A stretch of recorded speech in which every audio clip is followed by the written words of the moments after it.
like the pantomimes at Christmas. Are you feeling good this afternoon? Okay, it's better. We are just waiting for the last stragglers to please find their seats. We are waiting for all of the technicians to sit.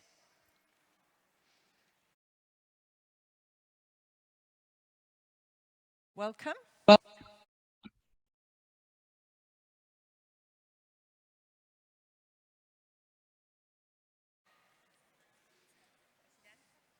Welcome, welcome, thank you.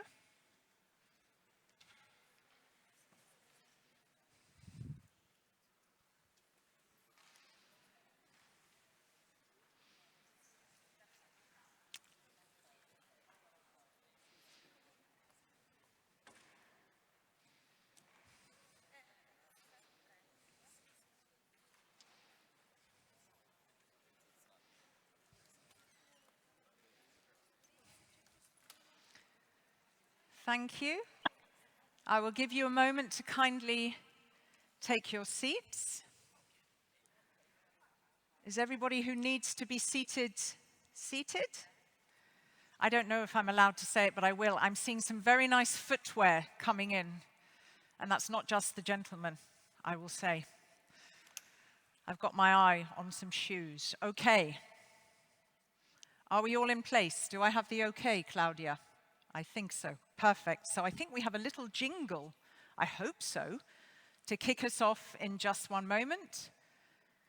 We're just making sure. There we go.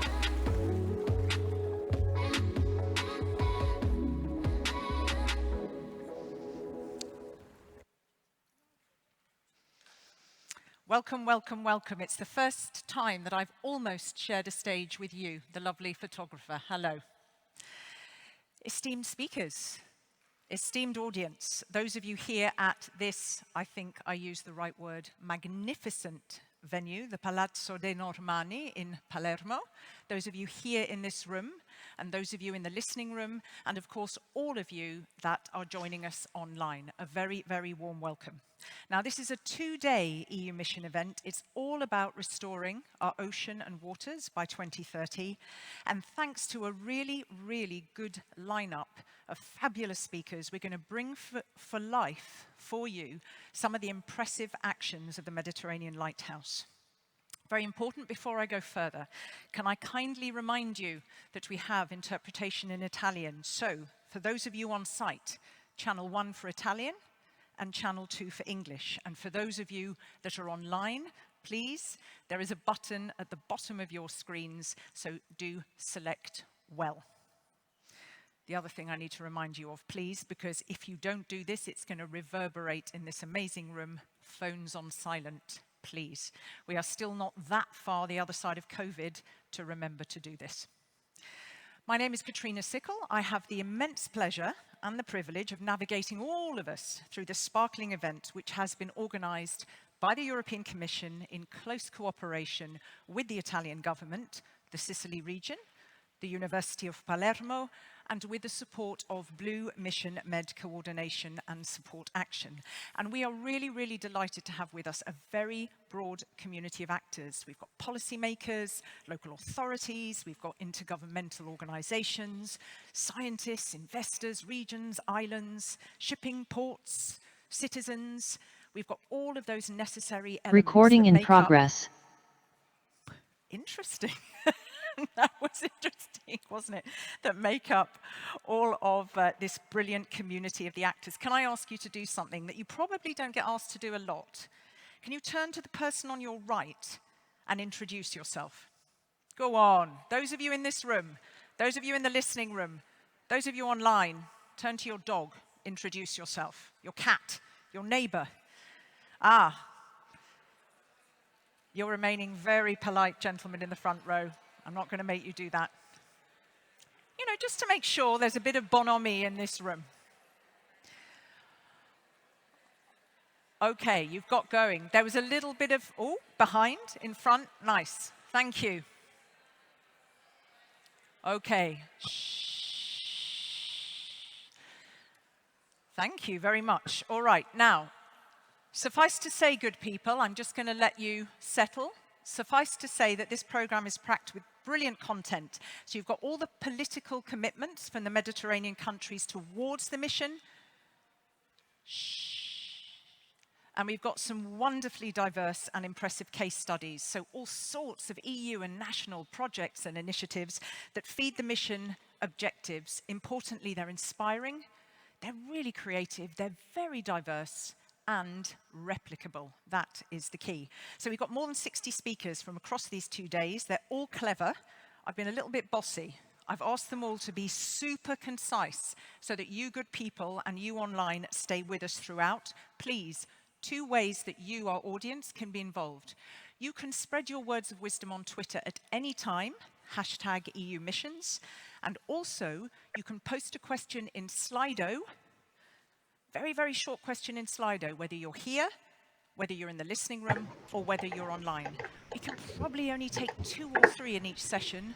I will do my very best. I will also occasionally turn to the listening room to see if there's somebody who has a raised hand, likewise in this room. But you need to be beautifully, beautifully concise. Okay, shall we start? Let me just give you a chance to see if you can get onto the Slido app. There you go.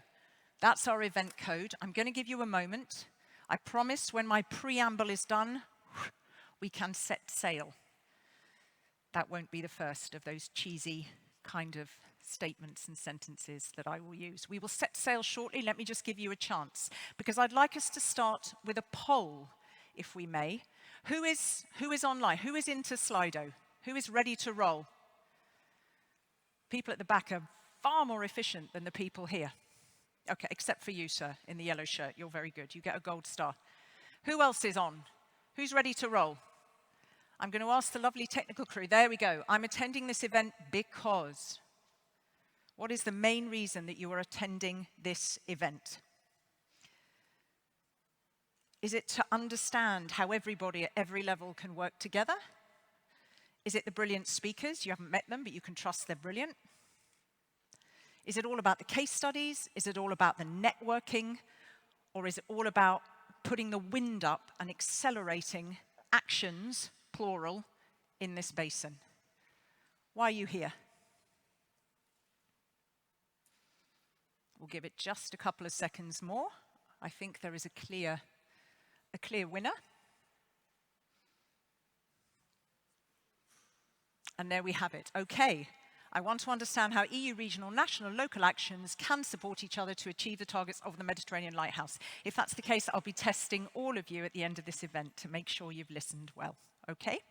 All right, one more, word cloud function, just so I have a feel for who you are and where you're from. Can we do that? Where do you come from?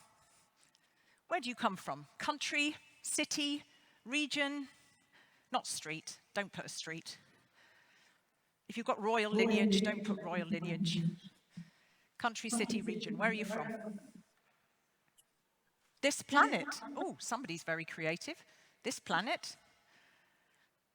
Ah, we have the Aran Islands. Zuccarello. Vienna. Liguria. Italia. I feel we sort of need a cheer for that. Okay. Portugal. I love France, and then France, Marseille. That person did, who did that? Was it online? Was it in the room? Very intelligent. We did both there. Okay. We're going to keep that as a record of who we have here at this event. So, the golden rule, remember, when you post a question, keep it short. You can like other people's questions, but only burning ones. We're covering so much content. Please only ask a question that you really, really think is missing, because don't forget, you can network with all these fabulous speakers outside of the sessions themselves. Okay, I think that's enough from me for now. You will get a refreshment break, don't worry. You will get a chance, but you do have to go down 3 flights of beautiful marble stairs and up again. That is a prerequisite. All right, we're all good. We're all clear? All the instructions given? I now would like to invite to officially open our event the President of the Sicily Region Assembly, Gaetano Galvagno. Please come to the floor.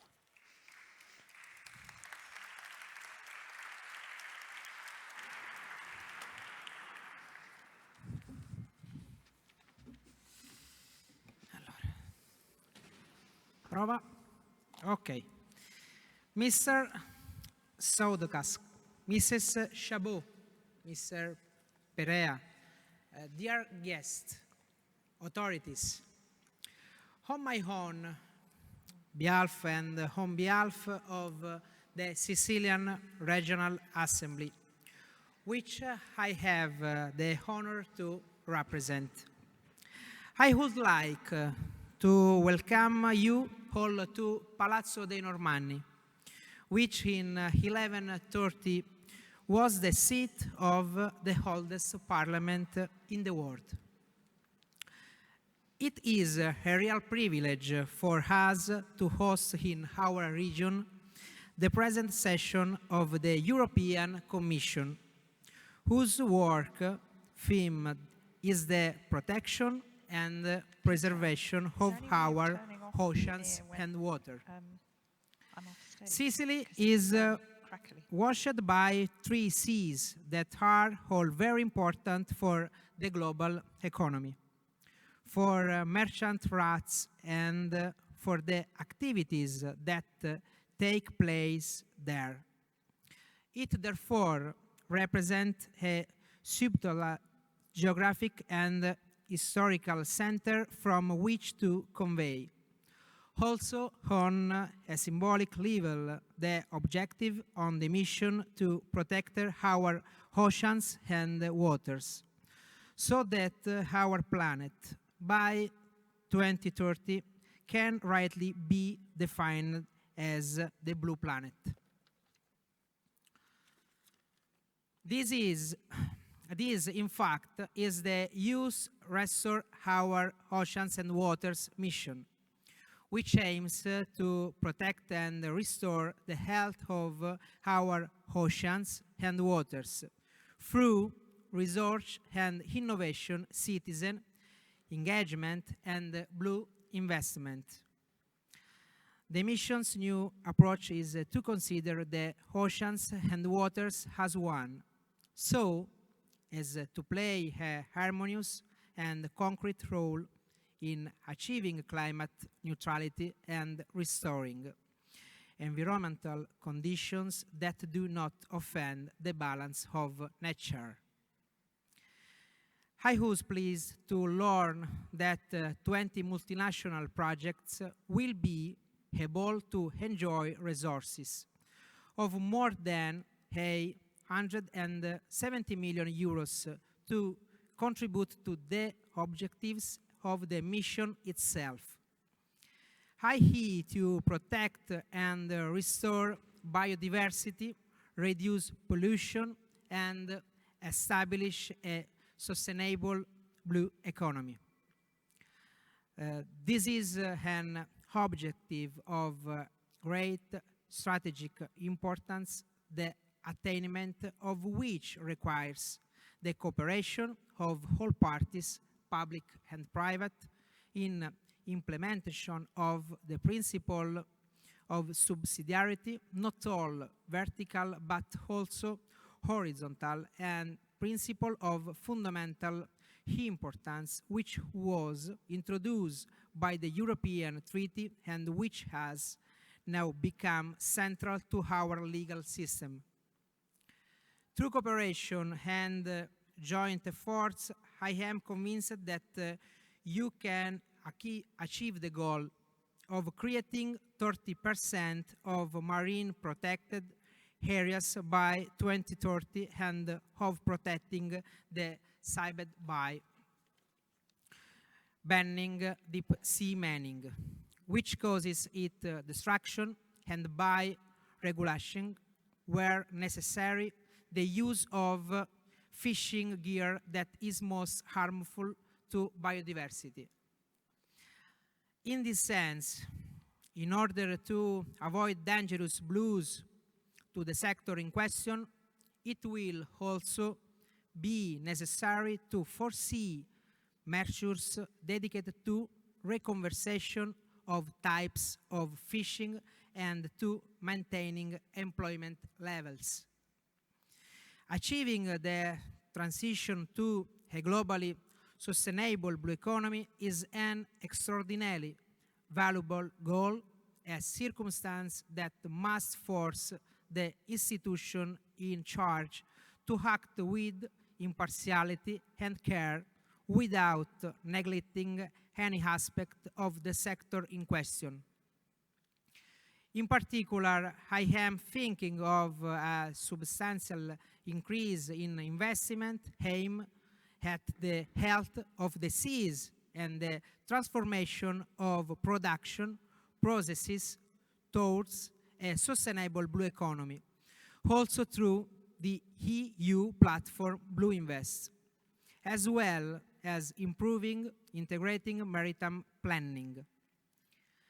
In this regard, I hope that Sicily will participate in the Ocean Soil and Climate Ocean Soils calls for proposals with a total budget of 31 million euros in order to create the condition for the restoration, protection and conservation of our oceans, seas and waters by the schedule deadline of 2040. At this point, I do not wish to add anything else except to wish you all a fruitful work, to thank you again for your presence in the Sicilian Regional Assembly, and wish you all the best for today's prestigious and authoritative initiative. Thank you.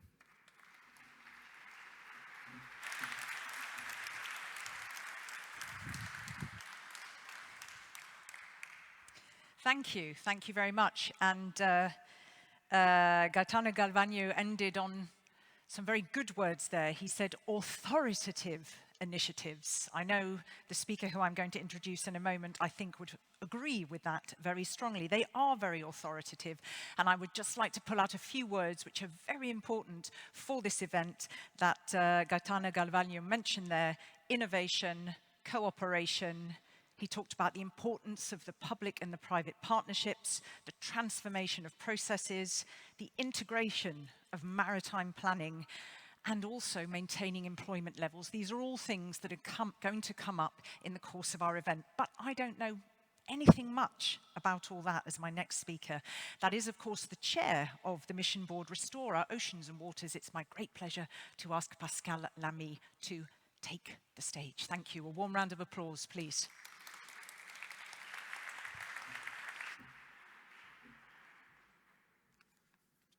Mr. President, ladies and gentlemen, many thanks, Mr. President, for these words, who detect rather deep knowledge and understanding of what the Starfish mission is about, this mission about restoring our ocean and waters. It's also my pleasure to welcome you all for these 2 days of work. And let me thank wholeheartedly the Italian government, your region, Mr. President, the Sicily region, the University of Palermo for hosting us. Now, this is about a mission and about the Mediterranean lighthouse of the mission. So, what is a mission and what is a lighthouse? A mission is a new kind of European program inspired by the moonshot Apollo mission of the 1960s with 3 very specific characteristics, features. 1, a very ambitious goal. 2nd, a comprehensive program of action, which implies the EU, its member states, the region, the cities, local authorities. And 3rd, a mission is powered by citizen engagement.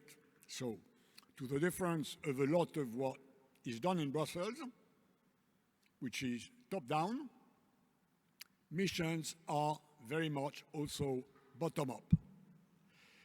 So that's roughly what defines a mission. What is a lighthouse?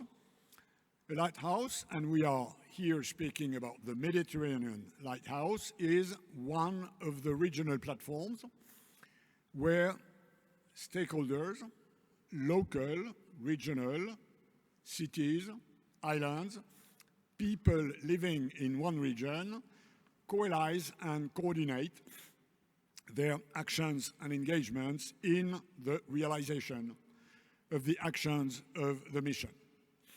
So a platform, a lighthouse, what together we will be doing today and tomorrow is a sort of meeting point between the top-down, Brussels-based, and the bottom-up, which is in your hands.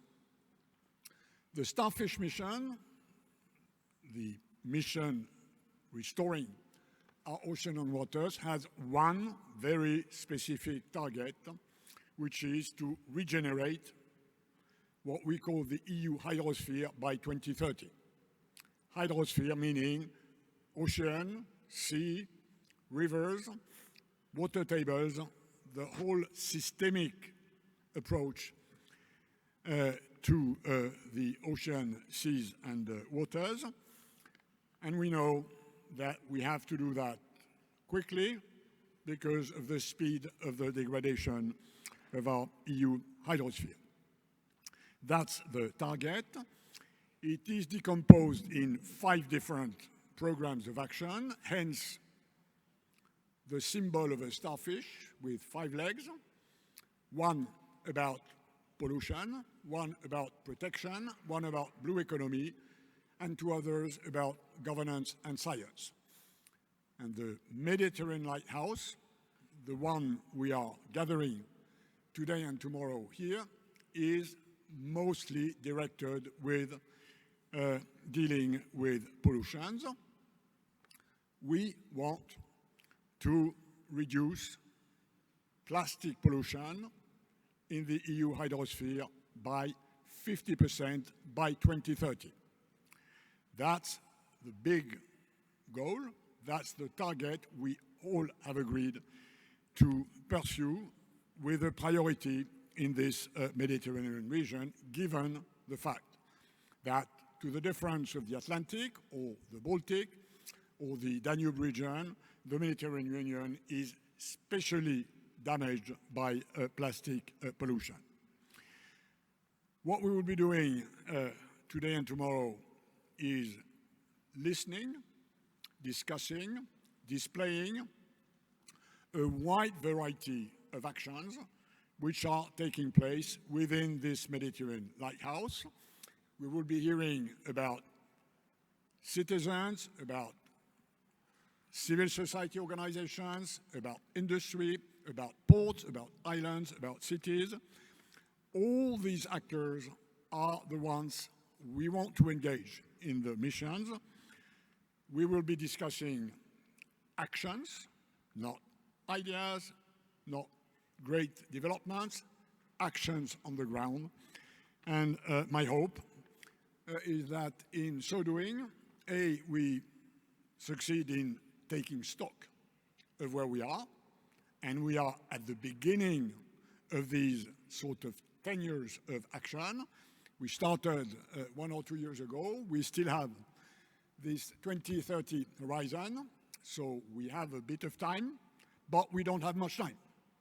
We know that if we do not succeed in reversing the degradation of the EU hydrosphere by 2030, in some cases, it will be too late. So we have a bit of time, but we are, in the same time, in a hurry. And my hope and my wish is that after these 2 days, we have injected more energy in what we are trying to do together. We have gathered a maximum of chances of succeeding in this major program we are all trying to achieve together. So many thanks for your participation and looking forward for your engagement in actions. Thanks for your attention.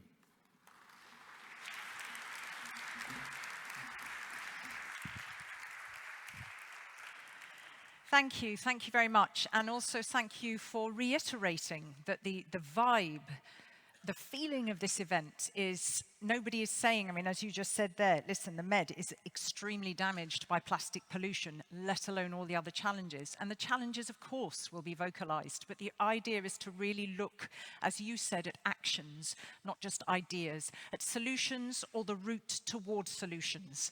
I'm not going to say that everybody's there waving their magic wand, but what's being talked about to get to that solution. And we've got some seriously delightful case studies to bring all of that to life and to inspire and enthuse you. But first, we've still got a few speakers who would like to address you in this opening session. And our next speaker, so we heard from the chair of the mission board, now we have the mission manager.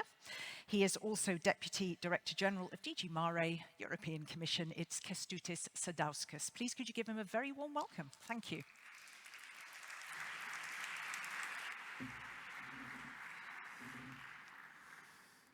Good afternoon, buongiorno a tutti, ladies, gentlemen, fellow citizens.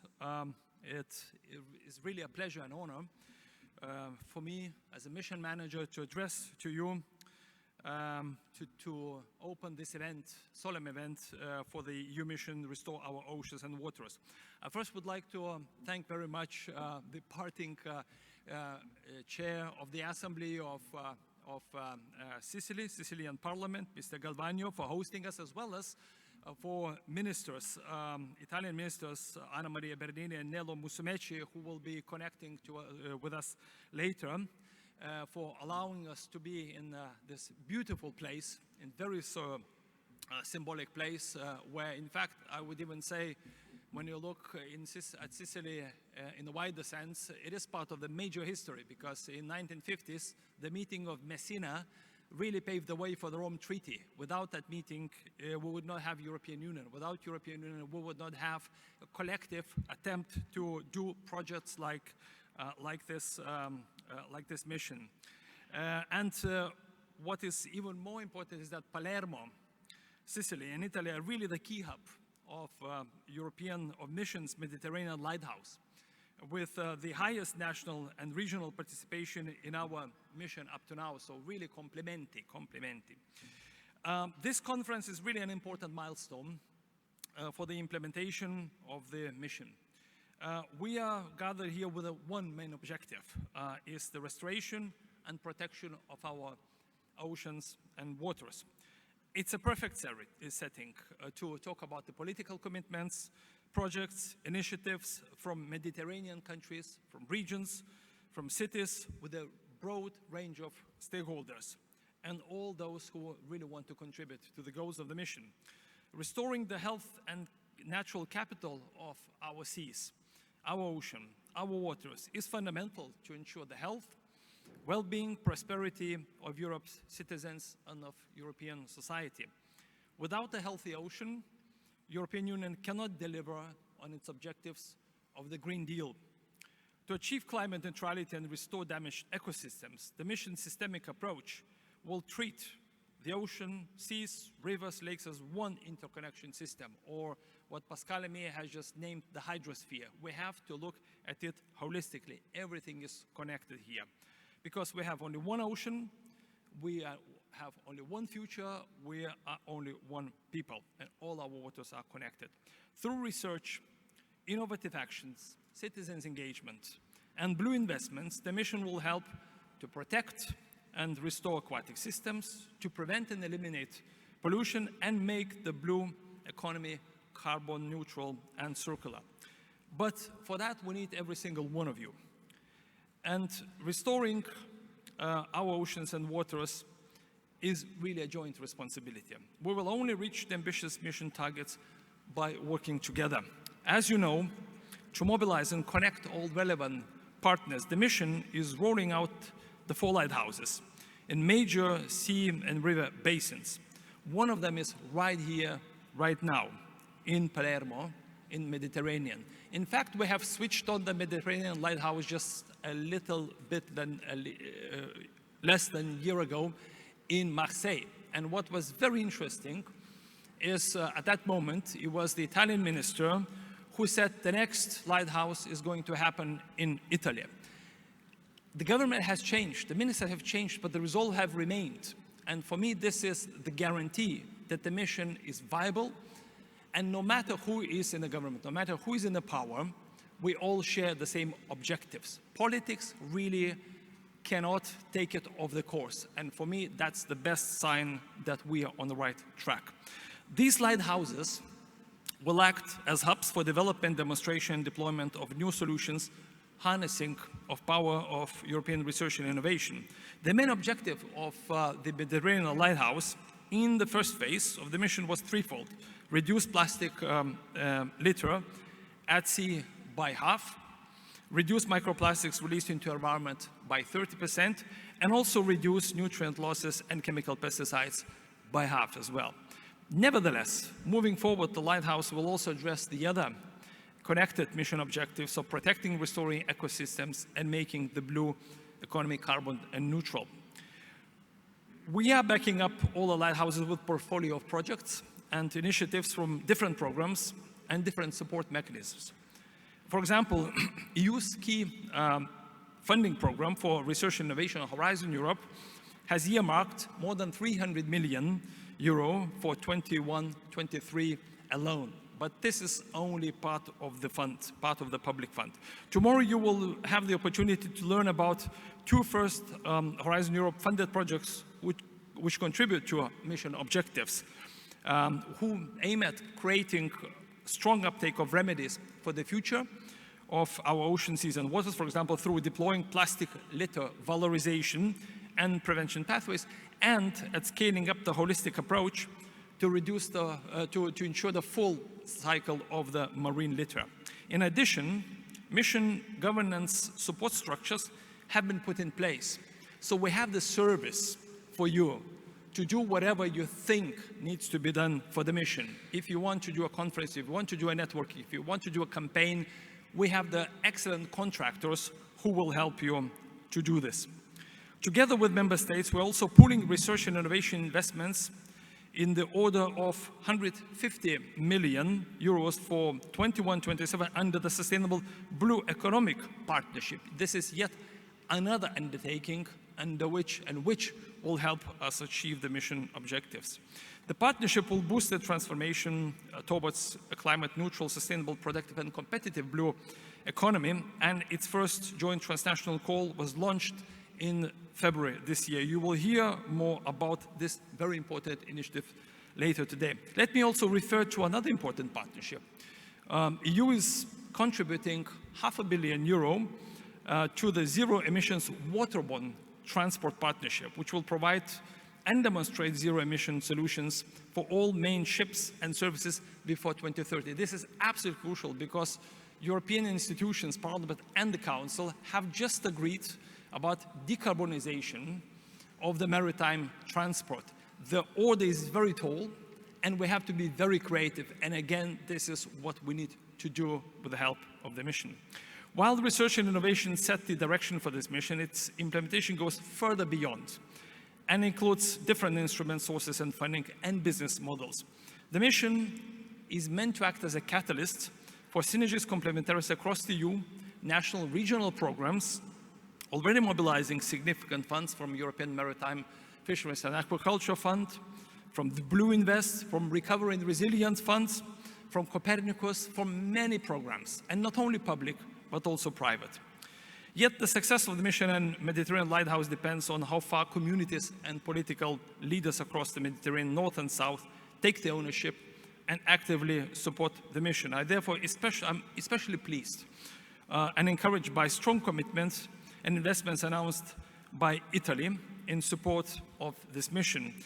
I would also like to congratulate Sicily and Sicilians once again for being the first region to adhere to our mission charter and for hosting this, the highest number of participants in actions today. Just from the personal remark, I yesterday visited a beautiful coastal town of Mazara del Vallo on the south of Sicily, which is a fisherman town, who really care about the environment, who really want to be sure that they have the future. They really want to be certain that there would be enough fish, enough resources for them to do that. But it requires forward-looking thinking. And the mayor has a really interesting vision because he knows that you have to decarbonize the fishing fleet, you have to protect the marine ecosystems, you have to make sure that the future for the next generations to come is there.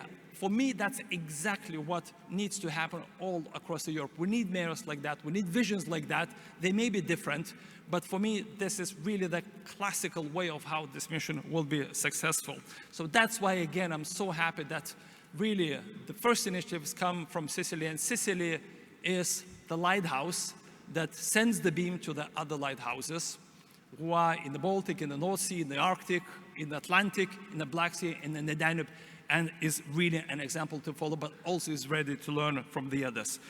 We need NGOs, we need youth, we need media, we need business sector, we need academia, researchers, politicians, we need everybody for the mission to continue, and we need all of you here. So with this, if we do the right thing, and I'm sure we will do this, mission will be success, mission will be accomplished. But for that, we'll still have a long way to walk. Thank you very much.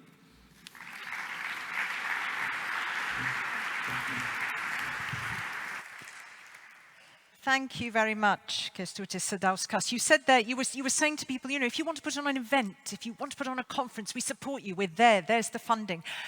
Are you also going to be a part? Are you volunteering to speak at everybody's event? I was just clarifying. There was a nod there, so there you go. He is willing to turn up for however many events that you wish to put on. But thank you. You are, of course, and I think the room knows, success absolutely depends upon both the communities and the political leaders. We're not quite at the communities yet. We're still staying at the political level. Now, the online audience is not the only people online. We do have a few speakers at our event who are online, and our next speaker should be with us. I haven't heard anything in my ear to the contrary. Our next speaker is MEP of Renew Europe, Catherine Chabaud. So I'm just going to take a look. Oh, she's there. Now, interestingly, there was a delay between you appearing on the screen in front of me and behind me, but you are there. So without further ado, let me give you the floor, please. Thank you very much, Katrina. Good afternoon, everyone from the European Parliament in Brussels. And a special hello to the Starfish team and its captains, Pascal, Lamy and Chevalier.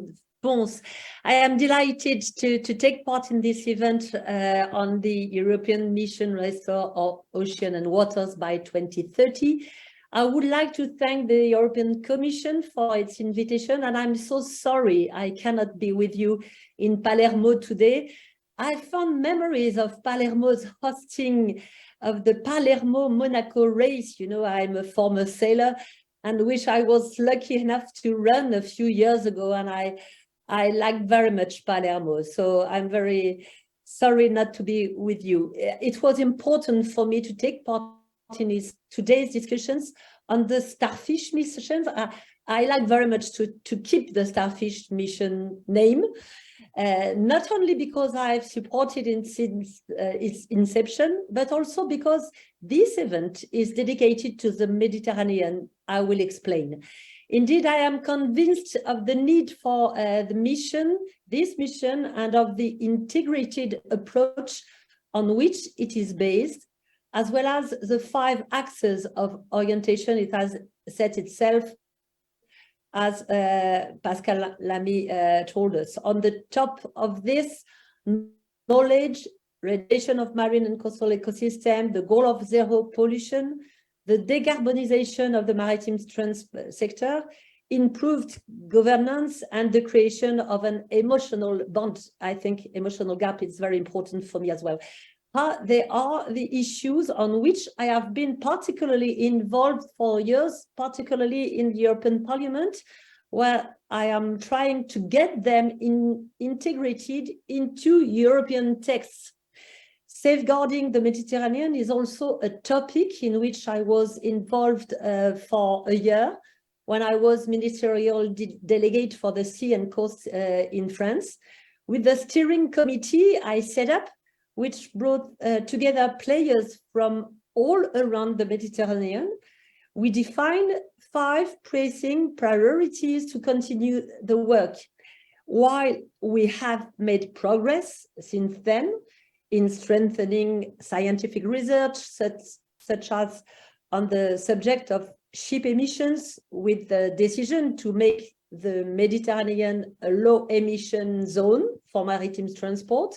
And while we know of solutions that work in terms of marine protected areas, I think there is still a lot to be done to continue to better protect the Mediterranean, particularly on the subject of diffuse pollution, chemical pollution, and the waste going into the sea. While navigating, I've been observing waste in the Mediterranean for 40 years, and today it has invaded beaches, seabeds, and fishermen's nets. I believe only in reinforced cooperation on a watershed scale, as the Starfish mission is doing, and more widely on a Mediterranean scale, sharing best practices and supporting local associations, as the BMed, the Beyond Plastic Med project has been doing for years.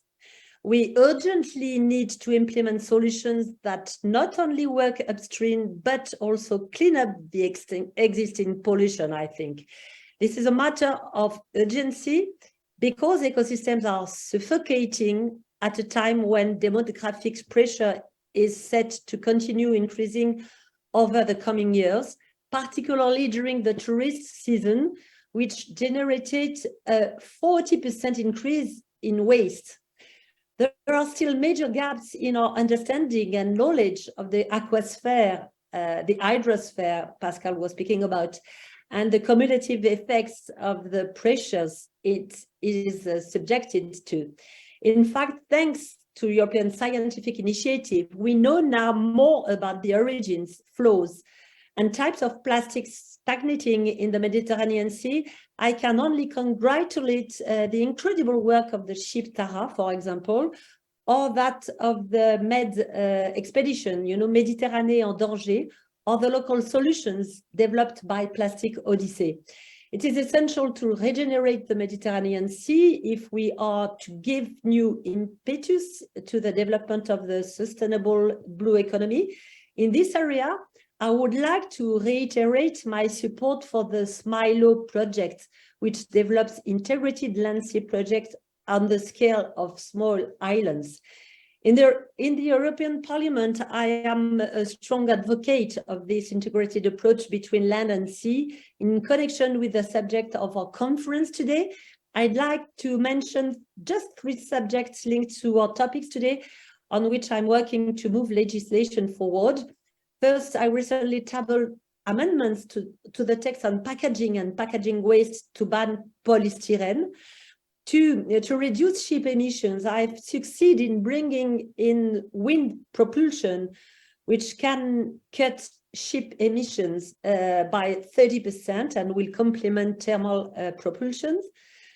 And third, I'm working to ensure that blue carbon ecosystems, including the Posidonia endemic to the Mediterranean, are included in climate legislation. Finally, as the Starfish mission reminds us, restoring our marine and coastal ecosystem requires better governance of the ocean and our maritime spaces. And this governance translates into cooperation at both regional and international levels. Communities in the same maritime basin are bound to cooperate to better manage and protect their maritime space. That's why the lighthouse projects of the Starfish mission are so important. And in this regard, I also have welcomed the momentum created at the World Maritime Forum in Bezert last September.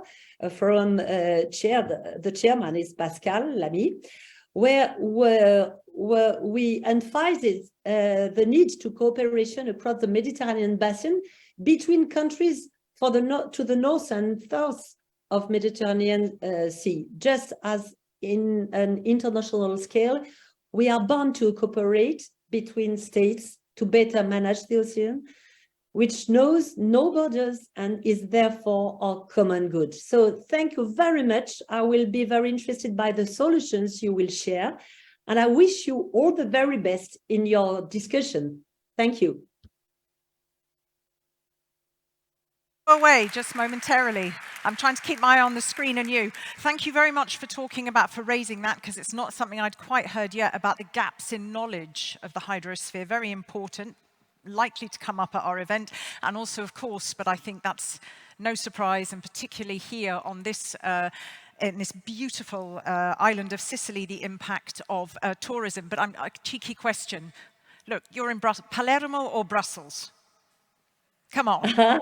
Come on, if you had to say. Palermo, of course. Palermo, of course. Yeah, of course. Okay, thank you. Thank you so, so very much. It's a pleasure to have you with us. Thank you. A warm round of applause for our MEP.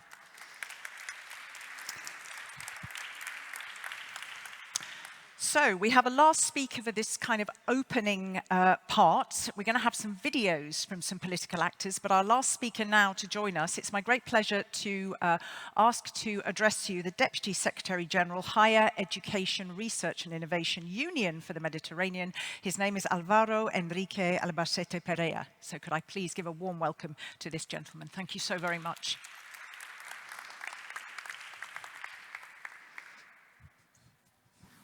Thank you. Allow me to start by thanking the Parliament of Sicily for hosting us these days. Also, I would like to salute Mr. Pascal Lamy and also the Deputy Director of the DG MARE of the European Commission, dear colleagues. I need my glasses to read. Since we took our first steps together not so long ago, I would like to start by strongly welcoming the progress achieved and the efforts made by the impressive community of actors and stakeholders mobilized under the mission Restore Our Oceans and its Mediterranean Lighthouse. The Union for the Mediterranean is proud to be part of this vast community, and we look forward to continuing to play an active role at regional level in helping the mission to meet its ambitious objectives in the Mediterranean and to take our joint endeavor from theory to practice and to action. Following the strong cooperative effort achieved over the past years in the framework of the BlueMed initiative, the BlueMed pilot for a healthy plastic-free Mediterranean Sea, and the first important steps of the mission, including the mission charter, among other important milestones which we have been proud to welcome, the Union for the Mediterranean has been very pleased to support the Mediterranean Lighthouse since its inception. Indeed, early last year, in close collaboration with the Union for the Mediterranean, Jordan and European Union co-presidency, we brought together the focal points and stakeholders for research, environment and blue economy at our headquarters in Barcelona to catalyze efforts around the Mediterranean Lighthouse. 2 intense days were dedicated to taking stock of what has been achieved at the Mediterranean level through complementary initiatives and projects, and to designing the way forward to bridging BlueMed with the Lighthouse and to establishing more concrete links with the 2021 UFM Ministerial Declaration on Environment and Climate Action, on Sustainable Blue Economy, and on the more recent Ministerial on Research and Innovation. As we all know, the Mediterranean Sea is one of the most affected by the marine pollution and marine litter in the world. We believe that the Med Lighthouse is a powerful tool to converge efforts, mobilize funding, and deliver concrete solutions to tackle one of the greatest challenges facing our shared sea. Therefore, we welcome the recently approved Mediterranean Lighthouse operational tool, such as the Coordinated Support Action, partnerships, and other projects which are associated to our implementation programs, namely the UFM Green Med Agenda, the Blue Economy Roadmap, and the research roadmaps. To highlight just some of the ways in which we need to scale up our efforts to adequately assess and manage marine pollution on the Mediterranean scale, we must come together to increase our ability to link science and policy, collect and apply long-term information on biodiversity, human activities, and on our health and well-being. Indeed, reliable data and scientific evidence are essential for decision-making. We must also ensure more effective cross-border cooperation and coordination, as well as foster and implement innovative technological and science-based solutions to accelerate the race against time up to 2030. In this context, marine pollution is and always has been a top priority of the Union for the Mediterranean's ministerial declarations and agenda. I also take this opportunity to conclude by highlighting that the UFM-labeled Plastic Busters initiative proves to be a driving mechanism at regional level, not only for the quality and undisputed relevance of the scientific result achieved at the Mediterranean level, essential for decision and policy making, but also for the ability to connect regional frameworks and actors.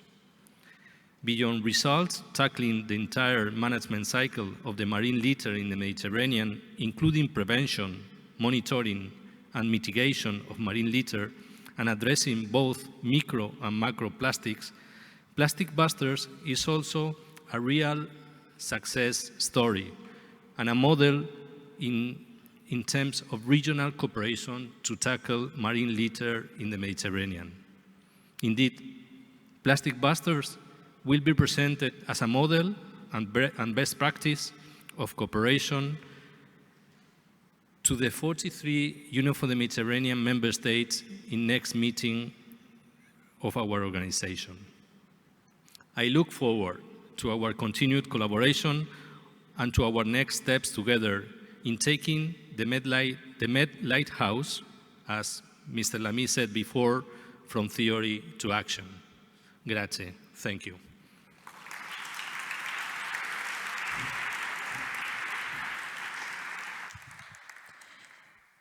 Thank you very much. And again, just, you know, one of those points that is going to come up again and again that you well articulated there on this absolute importance of getting the science and the policy together, the science to nourish the policy, and that's not always easy.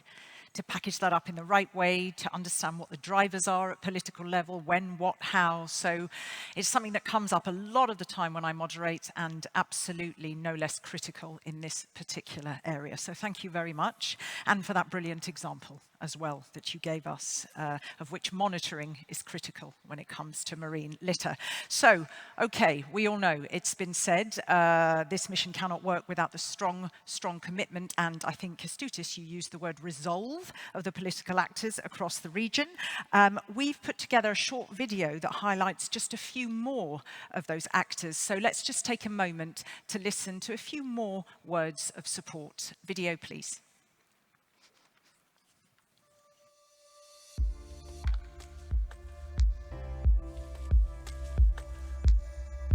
And Italy is ready to support the implementation of the mission, Restore Our Ocean and Waters by 2030, and to approve the mission charter. There are many actions that needs to be done now, and these certainly are, for example, putting together the research and innovation stakeholders, their future program, including Partner for Sustainable Blue Economy, and aligning them with the objective of the mission. Also, we intend to pool the different infrastructures and resources available for healthy oceans and waters and for a sustainable blue economy in order to achieve the necessary critical mass. So the torchlight shows us the light to follow. The flame announces, as in the Olympics, that something important is happening. And it represents universally culture and civilization, with the torch as a symbol of freedom, inspiration, knowledge, and teaching. Ireland, as the EU's only island member state in the Atlantic, shares global concerns around climate change and its impact on our oceans, and we recognise the urgent need for action. We also recognise that the solutions to our climate challenges can lie also within the seas and oceans. The need for research to provide these solutions is evident. Ireland is ready to support the implementation of the EU mission Restore Our Oceans and Waters by 2030 and to adhere to the mission's charter. We acknowledge the value of this charter and the direction it provides us as member states and stakeholders. By adhering to the mission charter, Ireland can gain access to knowledge, services and tools the mission Ocean and Waters will deploy through the European Digital Twin Ocean, the mission implementation platform, and other coordination actions at sea basin level. We see our engagement with the mission as mutually beneficial. Together, Ireland and the EU stand to gain from a strong Irish commitment to the mission, and we encourage other member states, regions and stakeholders to discover this charter and to engage with actions for the successful implementation of the mission and its lighthouses. Thank you very much. It's such a pleasure and honored to be together. First of all, I'm very pleased to note the focus on missions at the European level. Obviously, Mariana Mazzucato's book, Mission Economy, has played such an important role in defining this idea.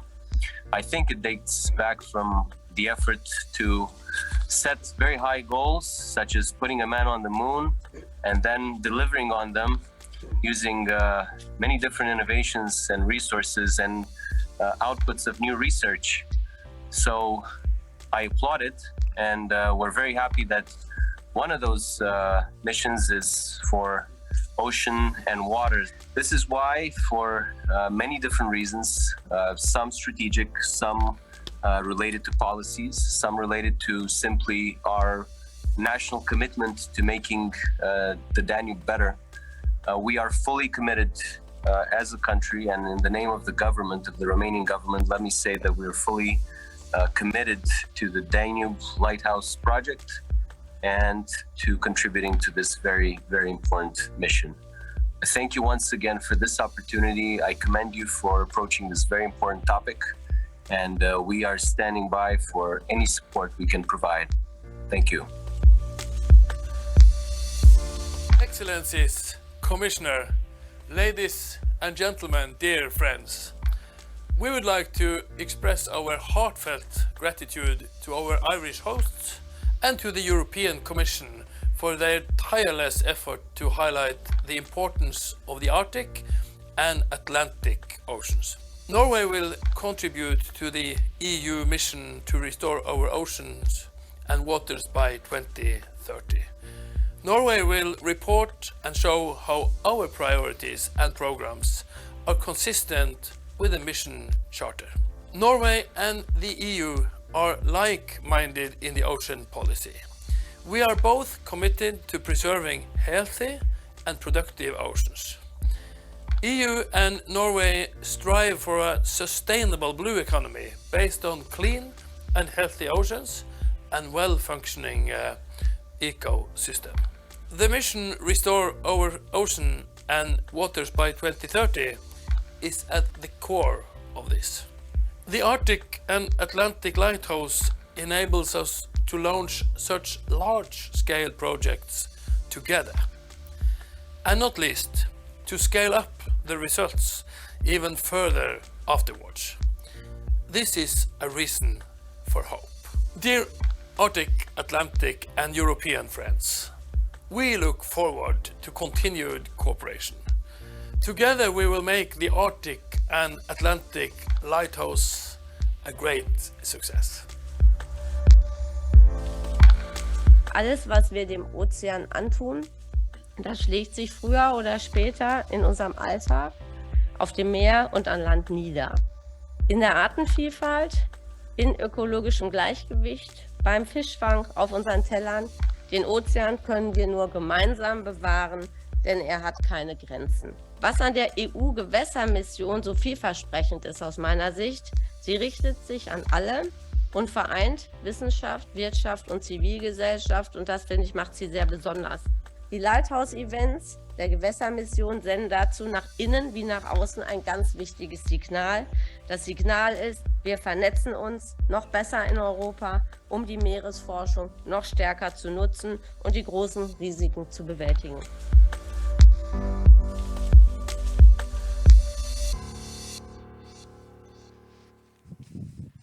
I sort of feel you should clap so I know you're still alive and with us. There you go. I can always count on you, John Bell, to clap. Just a quick read of the room. You are all the actors in the domain, the top down, the bottom down, the transversal, the horizontal, the vertical. Do you feel that level of change, of optimism, of groundswell?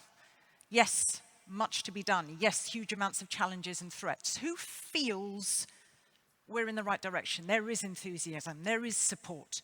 Who is feeling in a positive frame of mind?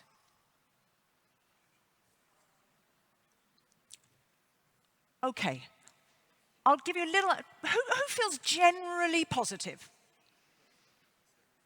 Again, raise, okay. And who is still lying awake at night, just not able to sleep and not feeling, and still feeling there's a hell of a lot to get done? Do you all speak to each other on the phone, you three? You four, I see you. Okay. All right, so good to take a read of the room there. Let's see. I'm not suggesting this event is necessarily going to change how you feel, but you never know. Might shift you slightly in a more positive direction. But I don't jest. There is a lot to be done, and we're going to be talking about some of that, but we're also going to be talking and hearing some really positive stories, and we've got those case studies now. Pascal, Lamy talked about them, the regions, the cities, the islands, the port, the shipping, the civil society, all of those coastal communities, the fishers, everybody, all of those users and protectors of this common marine resource. Now, this morning, in case you didn't know, downstairs took place the first BlueMissionMed Stakeholder Forum. So stakeholders, communities of actors in their various groups, discuss the challenges, discuss solutions or approaches to solutions for shaping the future of the Mediterranean basin to respond to the mission objectives. So, there are 9 rapporteurs. We have 1 hour. Okay, I'm going to invite them in 3 groups, and in a very dynamic way, very dynamic, that's the pressure on them, they're just going to feed back the top lines from this morning's discussions. But first, to make sure we're with us, because it's 1 hour until coffee, and you've got to go down 3 lots of glorious marble stairs to get there, could we do a poll, please? Can we do the next poll? Good collaboration. This is the word that's come up unutterably the most thus far in this event. Good collaboration depends most upon, it depends on all of those things. But if you had to say one, what would it be? Do all the stakeholders need to be right there at the outset? Are we sometimes missing the citizens, the civil society voice? Do we always really listen, or do we speak before we listen to the other actors in order to reach those win-win situations? Developing a common vision that all of those diverse actors and communities can work towards? Or continuous communication, not just at the outset, but throughout, so that everybody is engaged? What feels most important to ensure good and solid collaboration? We'll give it just a few more seconds.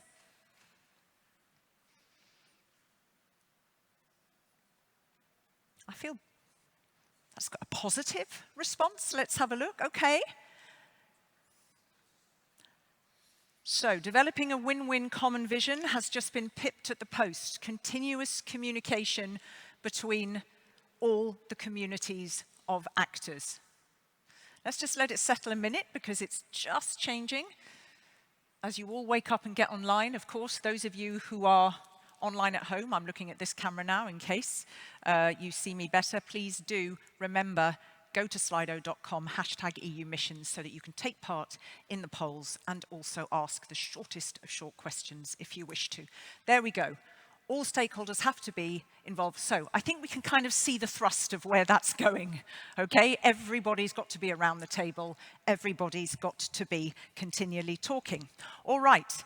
Time for me to stop talking and to invite the first 2 communities of actors groups to the stage. We've got citizens and youth, and we've got research and education. So, do I have in the room Alain Deidun, who is Mission Board member, Also for research and education, can I please invite Fantina Madricardo of CNR, the Italian National Research Centre, and Claudiane Chevalier from the French Research Institute for Ocean Science. And to make them feel warm, hang on, I have to seat you in a correct order, otherwise I'll get shot. Hang on a minute.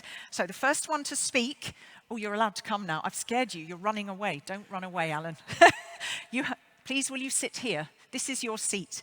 Fantina, I think you're speaking next. Can you kindly sit here? And this helps the technical crew. And can you please sit next to Fantina? I think you thought for a moment, Claudiane, I was going to send you up there. No, no, no, sit here. No, sit in, please. Right.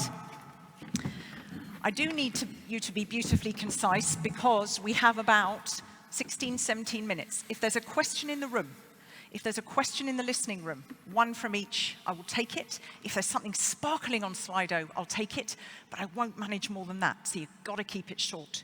Right, let me say a little bit, just a little bit about you. This lovely gentleman here, Professor Alan Deidun, is Malta's first ever Ocean Ambassador and serves on the EU Commission's Ocean Mission Board, very important, but also directs the Malta Training Centre of the International Ocean Institute and coordinates the Master of Science in Applied Oceanography course and many, many other things. So I'm going to keep that bio beautifully short and I'm going to give you the floor. Tell us, what were those discussions about? Give us some nice, punchy feedback for citizens and youth. Yes, thank you, Catherine. Thank you, everybody. I'll hope to keep you all awake before the next coffee break. I definitely need a coffee because it's been a long day. I've been, as you rightly said, on the mission board since 2019, and I must say that I've been impressed that over the past 4 years we've come to this. You know, when we started off with the mission board, I can see Pascal and Chevalier, and I know I'm digressing a bit here, but I think it's really worth going into this, you know. I feel really, really proud to have been part of this at least small change, even though for me it's a big change, that we are here. When we started 4 years ago, we're just a small group of people, like-minded people, and today we're here. So the community is really getting bigger and bigger and bigger, and the momentum. It's like a snowball, okay? So, salient points, let's cut to the chase. The need for both formal and informal education, not just formal education, but also informal education. Things like citizen science, which really help to engage the public and to empower the public.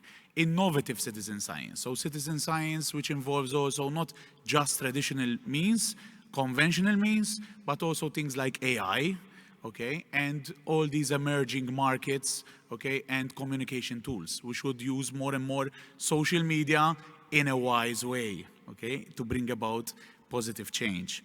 Also, there was a lot from our youth ambassador in Georgia, the reference to empowerment, youth empowerment. And I think this is important not just for our mission, but it's one of those key important things that are being advocated by youth across Europe, not just when it comes to the mission, ocean, okay? So youth empowerment came up along, a powerful phrase, participatory decision-making. I think that is, quite a tall order, but Europe and our youth is actually calling for that. It's telling us, listen, we need this. You should listen, and we bottom-up approach and all these things that we've been hearing all about, there's really a thirst for them, Also, something else which came up, this digital twin of the ocean that we're slowly hearing about, which is obviously a massive undertaking by the EU, which is coming of age in a few weeks' time officially, It's very, very important, but we also need a second digital twin, which is not related to creating all these scenarios about the future, but about using digital tools in a wise way to make people aware about the ocean. That's very, very important, this key term, ocean literacy. As you rightly said, Catherine, we had I'm looking at the watch to see that I'm in the 5 minutes, okay? We had some very great, some very telling case studies, dealing with ocean literacy, dealing with marine litter, dealing with cleanups, dealing with this marriage between science and other fields and festivals and arts and so on in Tunisia, for example. Okay, even a very nice initiative involving scientists and dancing, okay? And that we don't really need to reinvent the wheel, that there's a lot happening already in the Mediterranean basin, like, for example, BlueMissionMed, okay, which is this network of blue schools already in the Mediterranean. We should obviously use these existing platforms. We're lucky in the Mediterranean that there's so many active people, okay? MatPen as well, obviously, the network of MPA managers and Natura 2000 sites, okay? And I'll finish with this.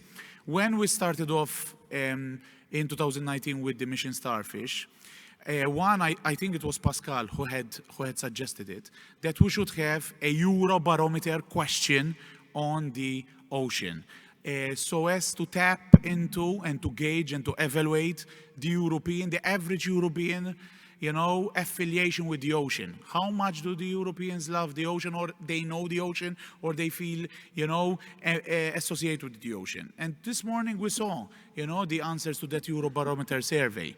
Okay, so there's still many people to convince out there, many Europeans out there, including in the Mediterranean, that the Mediterranean deserves protection. Let's bridge that emotional gap. Let's bridge that emotional deficit, because the Mediterranean is a lovely place which is worth protecting. Thank you.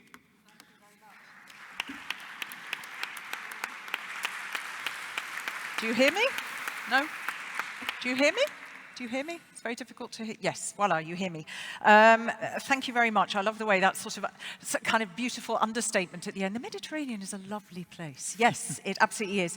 Because time is of the essence. When you talk about participatory decision making and you said, whew, it's kind of a tall order, I literally mean in 2 sentences, what do you want to see in participatory decision making? What do young people want to see?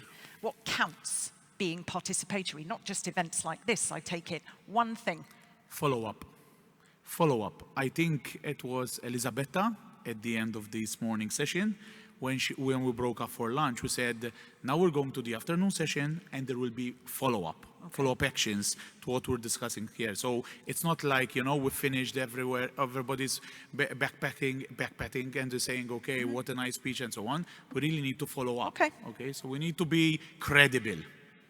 Thank you very much. Thank you. Okay, and I know I'm cracking the whip, but that is only because we've got all of you brilliant people to give your feedback. Thank you. Beautifully done. Let me turn to Fantina and Madricardo now. So you are from the Italian National Research Centre. You're focusing on research. Couple of the actors that you had around the table, and what were some of the main positive points that came out of it, or the needs, or what are we looking at? Yes, thank you. Thank you. Can you hear me?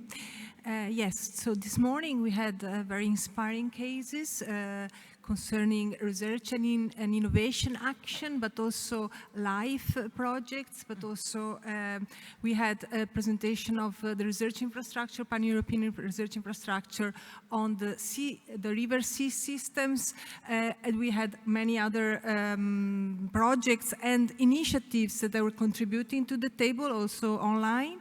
And I want just to stress that, of course, the research and education have a crucial role to implement the mission and to achieve the objectives. And for example, we have what we need to do, what was highlighted today, is that, of course, we need to enhance multidisciplinarity, but there are also, it might be difficult sometimes to, to fit the scales of research and, environmental research or social science research. So we need really to fit these scales and to overcome the difficulties in the multidisciplinary approaches, but also one strong point that came out is that we really need to capitalize on what has been done before, to really make the data as fair as possible, as available to everybody, to the other researchers, to capitalize on former projects, to really integrate and create synergies between different projects. But also, it's very important that there are synergies between the funding programs, because we have seen, for example, there is an example of for the Life Dream that is implementing technologies that were already developed in another project, and now they are upscaling, they're applying the same technologies for circular economy to transform, for example, marine litter to marine fuel. This was tested in one place in Venice a few years ago, and now they will upscale this and do it in many different places in the Mediterranean. And at the same time, they are developing new technologies, new techniques to restore biodiversity. So what was important, a message that was also passed, is that we need really to implement the best practices that we have from the projects, from different research or other type of actions, into the legal framework, because this is crucial. If we want to replicate the solutions, the pilots that we are doing in the research projects, we need to, to see, okay, this pilot worked, and we need to do this change in the legal framework in order to make it replicable in other places. And finally, I just want to finish this. It's a very strong point that came out. We need to keep enhancing the strong link between research and industry, also, to transfer the innovative solution that research have to the industry, but at the same time, to identify and to understand what are the skills that are needed, from the industry to really change and obtain, a new approach, a new ecosystem, knowledge, ecosystem-based approach to manage our marine environment. Thank you very much. And we heard, the real importance about research and how you translate that into policy making, and the importance. You'd kind of think it's there and it's just not always, and the ways to do it. But here again, that very, very important link between research and industry. It's like we're equipped with all this brilliance to do all these things, but the collaborative, the thinking to collaborate and cooperate is still kind of not quite there in so many quarters. Thank you very much for that. May I please now turn to you, to Claudiane. You're going to come more on the education side. Are you going to pick up anything that we heard there from Alan, or you've got lots of new points? Let's hear. Mission is about a change of paradigm of research. It means co-construction of research. This is a key word that came out from the presentation of the success stories we had this morning. Co-construction of research means that we acknowledge the essential role of citizen. Oh, we heard the voice of God there. Thank you, Peter. That was interesting. Everybody heard you say that. Nice. Hang on just a minute. No, do not, Claudiane. You pick up where you left off. Okay. Carry on. Thank you. So, co-creation, did you say? Co-construction, co-creation, with some co-implementation. Yeah. Okay. Just thinking that research is not just for the research sector, is not for researchers. Yeah. We have to break the silos, and we have to integrate the stakeholders. Okay, give me one way in which we do that. I'm sorry? Give me one way in which we could do that. What would you, if you could wave a magic wand, what would you want to see to do that? Well, that was presented this morning in most of the success stories. They have established, while doing their project, dedicated platform, enabling dialogue between science, policy, and society. Okay. And what came out from our table was the need to have to enable platforms enabling continuous dialogue at all scales, enabling this dialogue between the science, policy, and society on a continuous time scale and at different scales, geographical scales. So this is one of the first findings that's important. And another important aspect is ocean literacy programs. Yeah. It's very important. It's important to have the right legal framework, yeah, but it's not enough. If you don't, we need to mobilize the actors to change their behaviors, to drive cultural change. And for this, we need to connect people with the ocean and waters and to bridge the emotional gap. So to this end, we need to integrate and to be involved in educational programs. Okay, so I'm going to stop you there. To be concrete, did anybody come up, particularly for those like me who are living in central Brussels? How do you, for kids in schools there, ocean literacy, for those who are very disconnected, geographically speaking, any ideas that came out in ocean literacy? Can you help me? Just one, just to bring it to life. Maelstrom, I'm sure you have.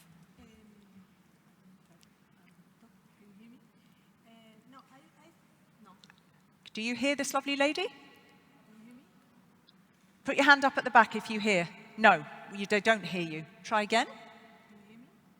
Turn yours off, I think.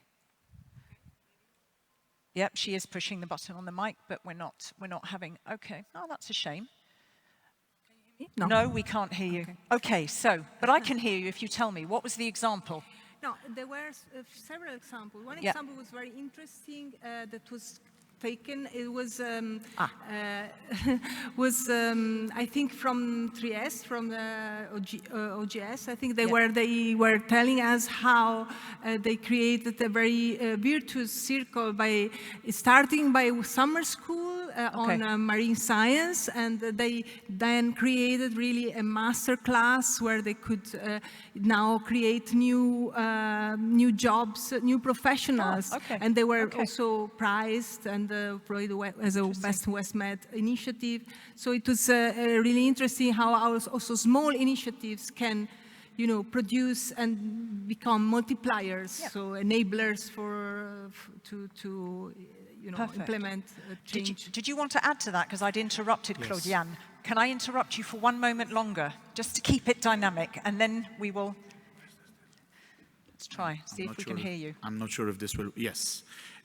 One example, again, which I came across, which we are involved in as well, is an innovative citizen science app through which any European citizen, however remote the beach they are on, it could be in the north of, I don't know, Finland, if there's beaches there, to the most southern part of Malta, whereby you can literally extract microplastics in a very simple way from a sandy beach, take photo of them on a sheet of paper, run the algorithm within your app, which is available for both types of mobiles out there, and the app immediately gives you information about those type of microplastics, and that gets plotted on a European map, and then those microplastics are not tipped back onto the beach, obviously, but they are recovered. So you're helping science to collect data from all over Europe in a standardized way, in a robust way, but you're helping to recover microplastics from the beach. So something like that is, I think, has a high level of engagement, and it should help, to bring back to the fold those who feel disenfranchised and not affiliated in any way, so. Thank you very much. Yes, bring back to the fold, I like that. Last words to you, Claudiane, sorry. Yes. No, it's just the very strong importance, acknowledging the very strong importance of inspiring people and engaging them. It's also relevant to the, research projects. So we need to have them involved from the beginning. So that's... Very good point, excellent point. Because we are bang on time, unless there's a burning question from the room, you could ask it, I believe, if there's nothing online, which I've heard there isn't. May I let these good people take their leave and move on to our next communities of actors? Would that be all right with you? Yep, no burning questions. You can wait till coffee time. All right, a huge warm round of applause for distilling all of that into such little time. Thank you. Thank you very much. Okay, so we actually have two speakers in this next part, but one has got two hats on. So can I please invite to join us for regions and islands? We have Maria Garcies from the CPMR, the Conference of Peripheral Maritime Regions that brings together 160 regions in 24 states from the European Union and beyond. And we also have for cities, Josep Canals Molina. He is here from MedCities, which is, of course, a network of Mediterranean coastal cities created in Barcelona in 1991 at the initiative of the Mediterranean Technical Assistance Programme. So let me put you here, Maria, please. Let me put you here, please, Josep. Now, the reason why you are wearing two hats is because, as you all know, in the Emilia-Romagna region, there have been recent floods that have just been terrible, resulting in deaths, resulting in several villages being destroyed. So our foreseen speaker, that is Councillor Anna Giulia Randi, has not been able to attend because she's so heavily involved in addressing what is both an environmental and a social crisis, and of course underpins the stark critical importance of this particular EU mission. So you have got both hats on, and we're going to start off, I think, with the regions hat from your conversation. So the floor is yours, Maria. Thank you. Thank you very much. Good afternoon to everybody. Actually makes sense, despite of the sad situation that Emilia-Romagna is living, it makes sense also for us to be here reporting islands, the regions discussion, because we are a network of regional authorities. So in the table this morning, we had the occasion to meet with several regional governments or people that are working in the regional governments from the Balearic Islands, from Lazio, Crete, Sicily, also Surkorova region in Turkey, so also non-EU members, Gozo and Catalonia, just to give you an idea of the stakeholders that we had on the table. And we shared, or we discussed some shared concerns coming from regions and some potential solutions, so the what and the how. One of the things that we discussed is that the Mediterranean coastline faces significant habitat degradation due to coastal development, urbanization, and changes in the land use. And therefore, we were discussing some of the tools that are in the reach, within the reach of regional authorities to address it. There is the possibility of implementing effective coastal zone management strategies, promoting the use of ecosystem-based approaches to coastal planning, and also balancing this coastal development with conservation and restoration measures. So these are some of the tools that regions have on their hands. However, and especially regarding this last point, restoration, which is very trendy, very contemporary nowadays, a key point from regions. Regional authorities need to be considered in the formulation and implementation of strategies and policies contributing to the protection and the restoration of ocean. Why I'm saying this? Because we heard how recently we have on the table the nature restoration law proposal that was drafted, even if it's not the final version, and that has a direct link with the mission Ocean and Waters. The current proposal mainly relies or entrusts member states to deliver some national restoration plans, and this restoration law, which will we hope that will have very important and positive impacts on marine ecosystem restoration, will have so far neglected the role of regional authorities in the deployment. And of course, these national restoration plans will have to count on the cooperation of regional authorities that most of the times have important competencies. So here, one of the strong messages from the CPMR, our member regions are preparing also policy position regarding this point to suggest some recommendations how we could readdress this. Some other things that we commented. We were also discussing about the fragmentation of the blue economy in the regional landscape. This means that this fragmentation can undermine the cooperation efforts that the different stakeholders involved in blue economy are taking to advance for a more sustainable blue economy, also to advance this circular and carbon neutral model that the mission is advocating for. In this sense, it was brought to our attention a very concrete experience that could inspire other regions as well, coming from Lazio region. I'm talking about the Cabina di Regia for Blue Economy that has been put in place in the region by law recently. This Cabina is bringing together competent councillors in different fields that are important for blue economy in environment, energy, maritime transport, MSP, and so on. And is a way for them to gather in a periodic manner under a common agenda together and be informed and cooperate. So maybe it can be of inspiration for other regions. We discussed so many other topics that I don't have the time to go through. We discussed invasive species. We discussed also the role of fishermen in restoration of the oceans as well, and how, for instance, Catalonia region is leading a project between the government and with the fishermen to collect marine litter.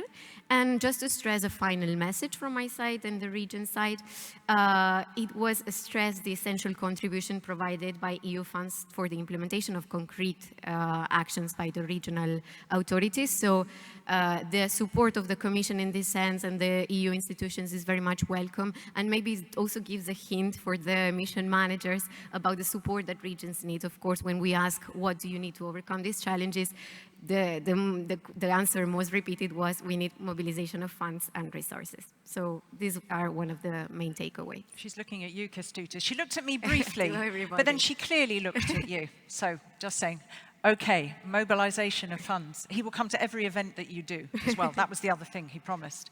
Okay, thank you. Thank you very much. And yeah, I cannot tell you how many times I've heard that. Come on, there's national plans, in this case, national restoration law that's coming. Keep the regions there, come on. I mean, I hear it in so many different sectors, so thank you for underlining that. And as we always say, regions so much closer to the citizen, are they not? Okay, so over to you, please, Josep. Let's hear from the city's perspective, a couple of the players around the table, and merely the highlights, please. Thank you so much. Thank you very much. Buonasera, good afternoon. I'm going to speak on behalf of MedCities. MedCities is an association of 73 municipalities of the whole region that work together as a gate of projects and also as a political voice. So that we were asked to represent what has been discussed this morning, but we are also, and I would say that we are a forgotten agent. We have here a lot of mayors.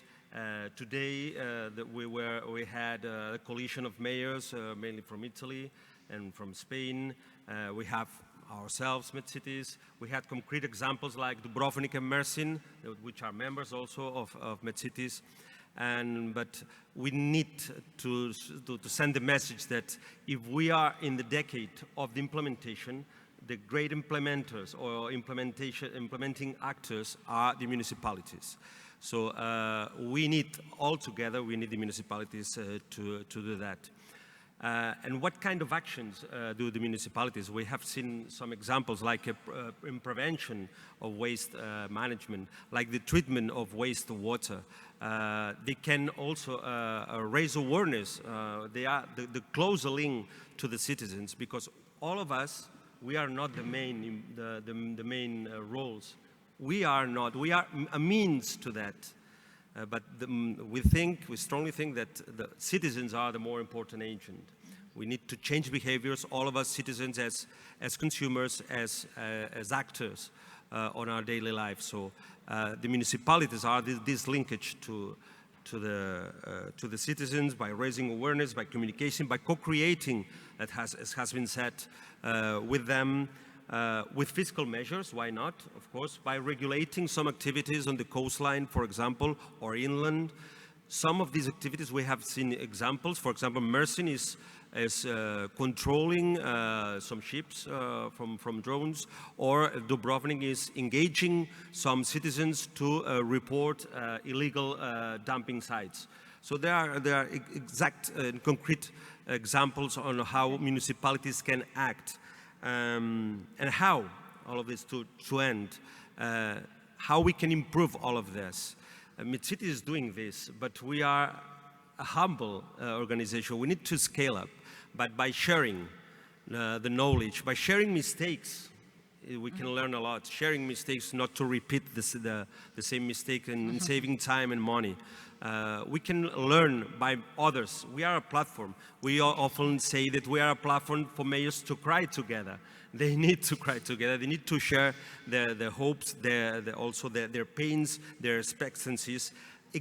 Concrete examples on how you are doing that, how we can do that, how can we adapt the specific situation, how we can transfer knowledge among the municipalities. We need to systematize all this learning curve together if we want to succeed, because 60% of SDGs rely on local authorities, and many of the international agendas even don't mention the local authorities. So without local authorities, we will not succeed.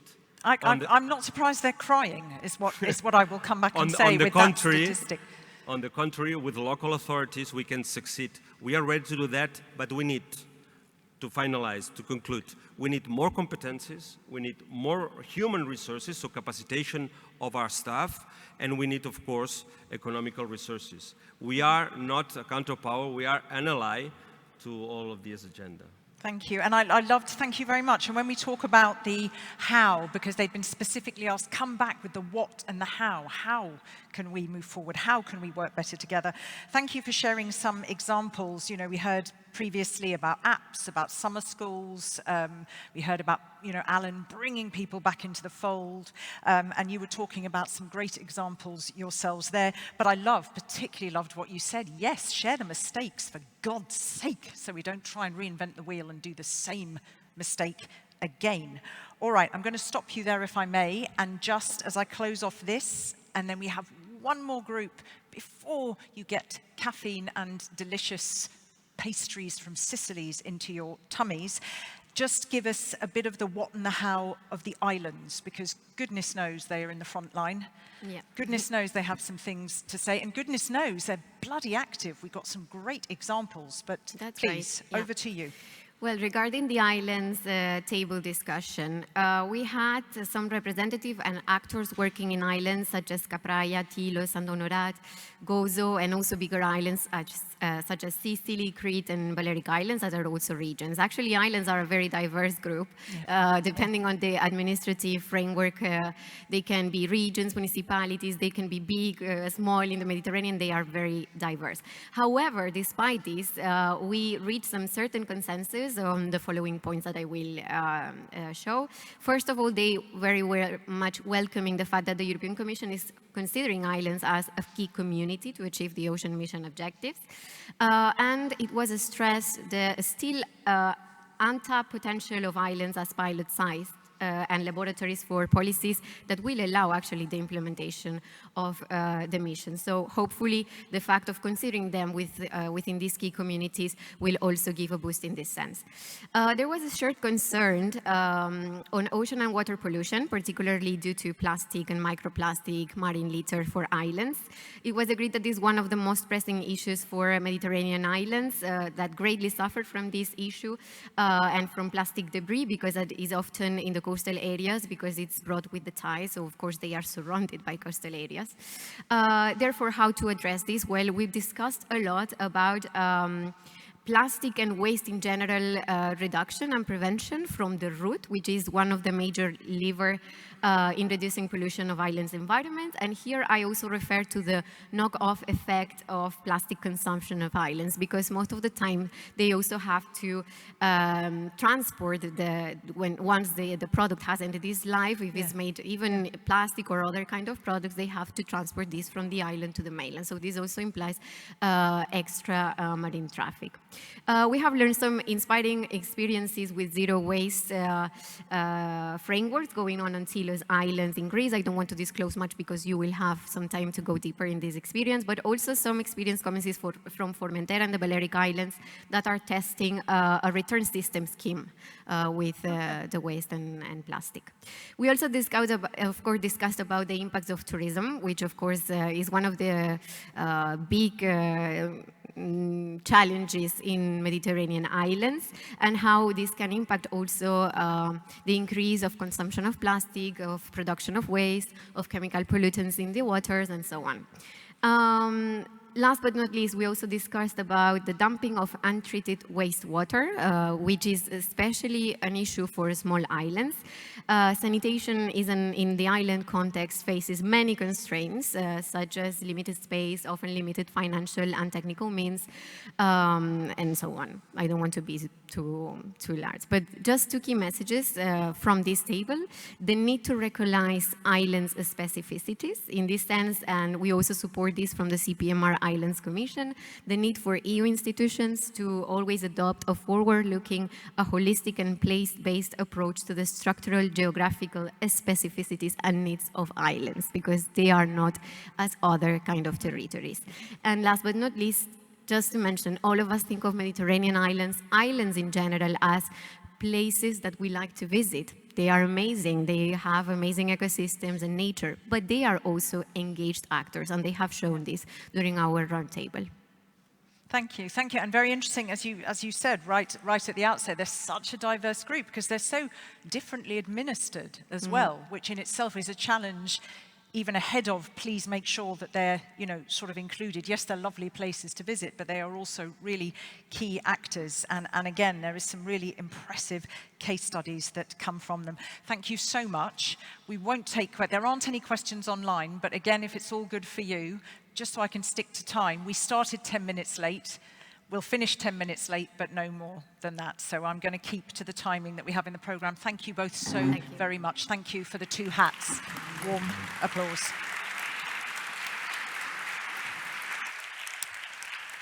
So we have the last group of rapporteurs, of course, absolutely critical to hear from these different communities. We've got ports and shipping, industries and fisheries and conservation. So I'm going to ask, please, to join me, Fegan Ayan, please, if I may. Now, there's a bit of a strange one here because we also have an interpreter, so you're not allowed to sit in the first chair or the second. Can you take the third chair? Well, it's actually the fourth. There we go. So, President of MedCruise, the Association of Mediterranean Cruise Ports, promoting the cruise industry and uniting the ports of Mare Nostrum and its adjoining seas. In a nutshell, of course. May I also invite for industries Madi Komsi, welcome, of BlueMissionMed, the main regional representative of the private sector, reflecting the interests of possibly more, 25 plus business confederations from member countries of the UFM. Okay, and we've got fisheries and conservation. Can I ask, please, Carol Martinez from MedPan, please, the Mediterranean Protected Areas Network, to please come forward. Thank you. And, you need to go that side. I should have been specific. I know, it's for the technicians. You are such a star. Yes, you need to go at the end. Thank you so very much for... No, I haven't done this right, have I? Wait a minute.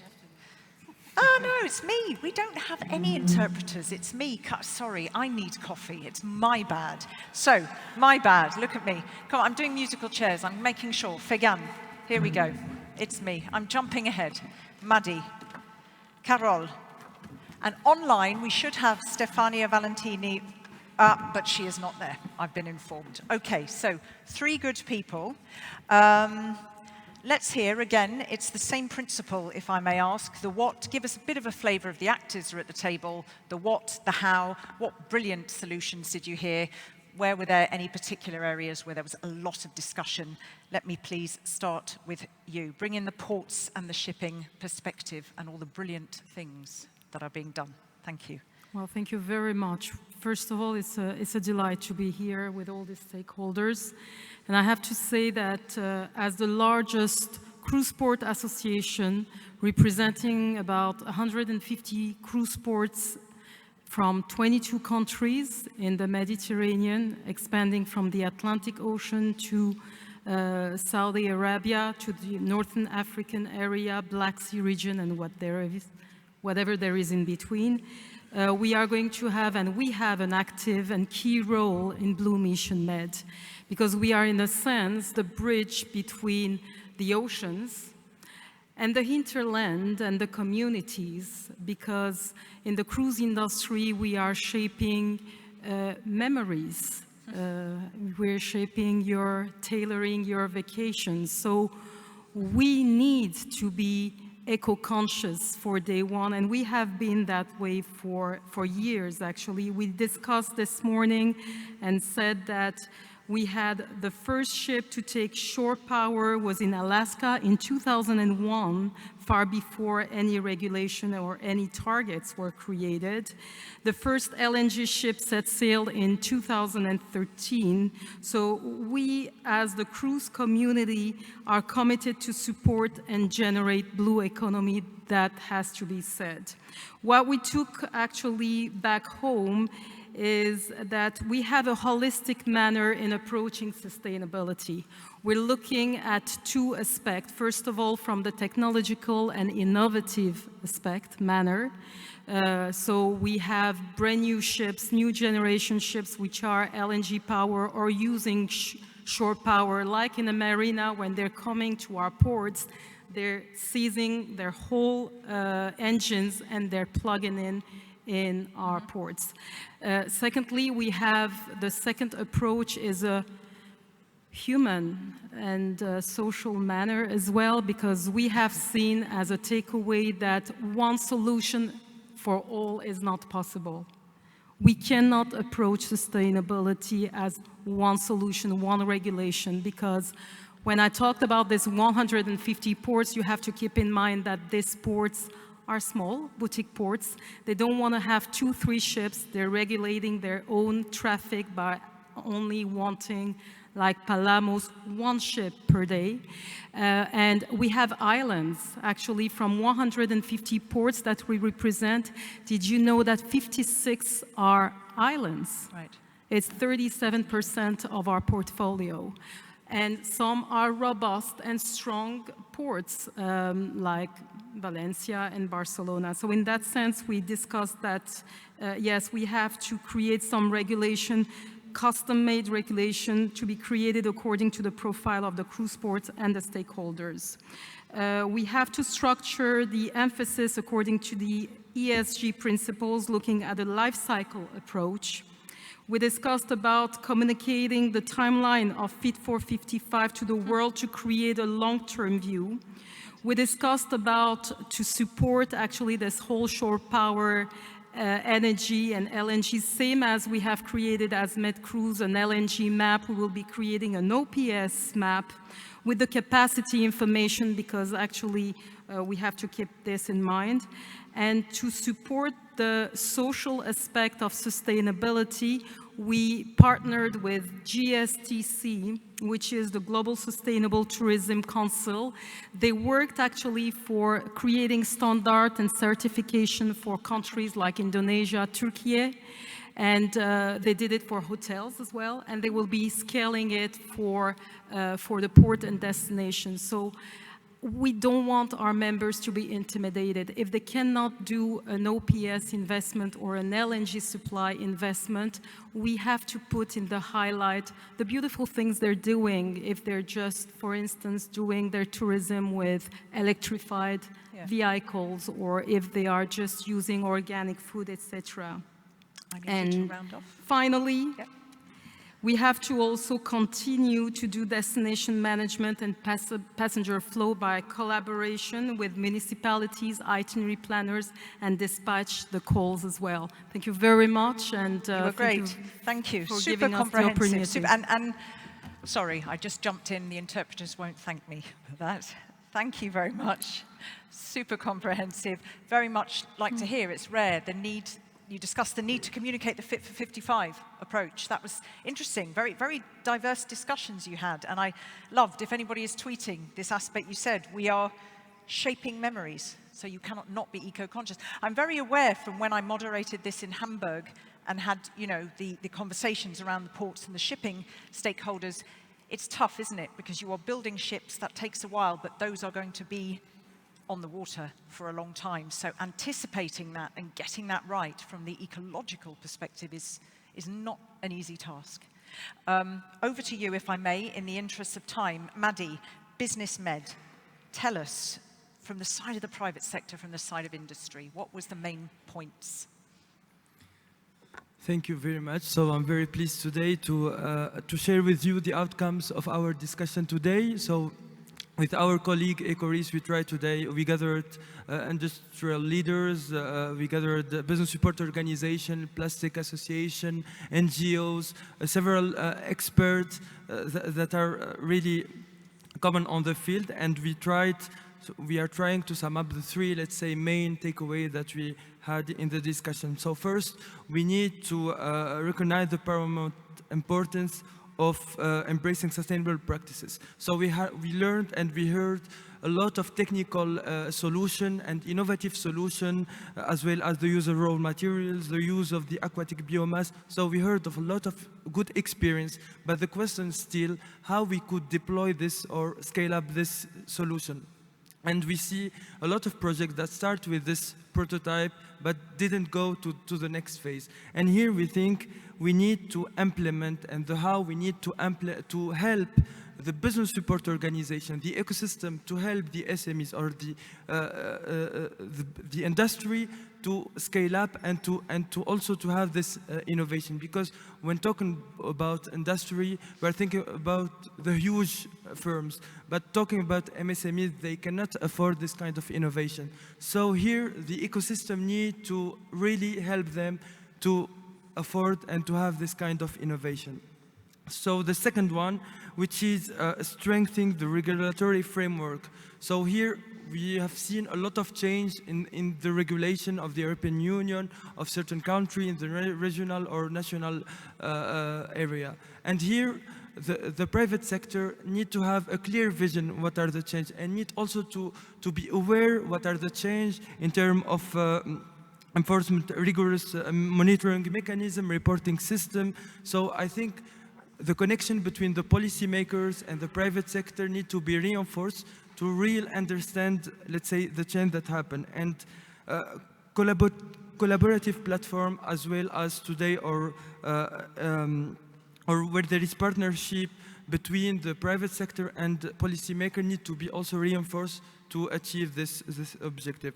And lastly, the discussion that we had emphasized the power of collaboration between the industry and also the ecosystem of the industry. So the industry need to be aware of the local communities, of the local value chains, of the ecosystem. So and also the research and innovation. My colleague talked about the relation between the private sector and the research, and we need to reinforce this. And how we could reinforce this? Through synergy. There is a lot of initiative.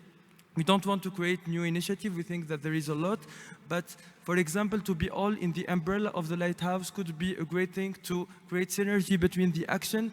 And today we heard a lot of initiative, and it could be interesting in this kind of event to hear what could be interesting for us and what the thing that could help us, let's say, to achieve this objective. So mainly this is the key outcomes. Maybe the other one is the ocean literacy also, and was mentioned by my colleague, and also the access to finance is very important to finance the SMEs to transform and go towards sustainability.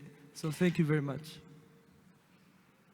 Just not jumping in so early, because that's always my bad as moderating when we have interpreters. Just one thing before I move, you are the last speaker, before I take us into coffee. Just one thing, yes, you hear again in so many sectors, SMEs, get them around the table, keep them there, be aware, the funding, the capacity, the sometimes fear, the resources. Apart from funding, what other thing do SMEs want? Oh, did you just come in under your 4 minutes? Yeah. Look at him. He's so proud. He's had a little jingle to show us that he came in under his timing. I feel we should give him a round of applause. I do, because you had the tough spot. One other thing apart from funding. What would you say SMEs want? One other thing apart from the mobilization of funds for SMEs. What would they want? Toolkits, technical advice, capacity building, sustainability experts, what? Here, in terms of funding, I think we need to use the new platform. For example, the crowdfunding. It could be a good example of, let's say, partnership and to raise funds. We cannot go to we could ask the policy, but also from industry, as industry group, also we need to help ourselves with, for example, the crowdfunding. It was mentioned today as a key tool that could be, let's say, that could help and could give access to finance to some SMEs. So mainly we need to innovate also regarding the funding, because sometimes sustainability and profitability don't go on the same way, but we need to change our paradigm to think and try to align these two parameters. Thank you very much. Thank you very much. Let me give you the last 3-4 minutes. Carol, please. So, Carol Martinez from MedPan, which is, of course, the main non-governmental organization dedicated to the protection of nature in the Mediterranean. Over to you, please. You're talking about fisheries and conservation. Thank you. Thank you so much for having MedPan here. Well, we discussed this morning about different topics. Firstly, marine pollution, circular economy, but as well how we can make more holistic our economic model.